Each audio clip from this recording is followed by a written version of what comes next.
నెల్లూరు జిల్లా రాపూర్ మండల రెవెన్యూ కార్యాలయంలో నేడు తహసీల్దార్ లక్ష్మీ నరసింహం అధ్యక్షతన రాపూర్ మండలంలోని జనాభా గణనలోని మొదటి దశ ఇళ్ల జాబితా మరియు గృహ గణన కార్యక్రమంపై రాపూర్ మండలంలోని గ్రామ సర్వేయర్లకు, వీఆర్ఓలకు, పంచాయతీ కార్యదర్శులకు అవగాహన కార్యక్రమం నిర్వహించారు.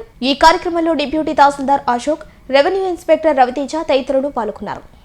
ఈరోజు రాపూర్లో తహసీల్దార్ కార్యాలయంలో సెన్సస్ 2027కు సంబంధించి పంచాయత్ సెక్రటరీస్కి, వీఆర్ఓస్కి, తర్వాత మన విలేజ్ సర్వేయర్స్కి ఓరియంటేషన్ ట్రైనింగ్ ప్రోగ్రామ్ కండక్ట్ చేశాము.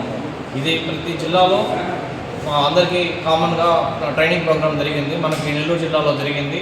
దాన్ని మండల లెవెల్లో పెట్టుకోవాలా. మండల లెవెల్లో ఇంకా ఎన్యూమరేటర్స్ మనం స్టార్ట్ చేయలేదు. ఎన్యూమరేటర్స్ పెట్టుకోవడానికి ముందుగా ఈరోజు ఓరియంటేషన్ ప్రోగ్రామ్ కండక్ట్ చేశాము.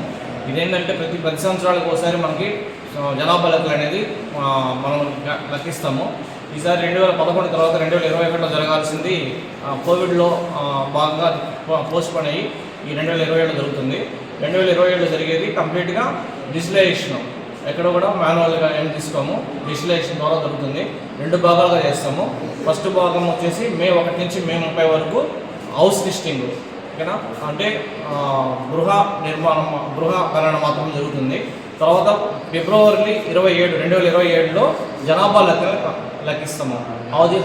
అది పాపులేషన్ ఎన్యూమరేషన్ అని చెప్పేసి తీసుకుంటాం. దీంట్లో ఏమేమి సంబంధించి ఏమేమి డేటా మనం గ్యాదర్ చేసుకోవాలనే దాని మీదుగా ఈరోజు మన విలేజ్ సర్వేస్కి, తర్వాత వీఆర్ఓస్కి, తర్వాత అట్లాగే మన విలేజ్ రెవెన్యూ ఆఫీసర్స్కి మనము తహసీల్దార్ కార్యాలయంలో మనం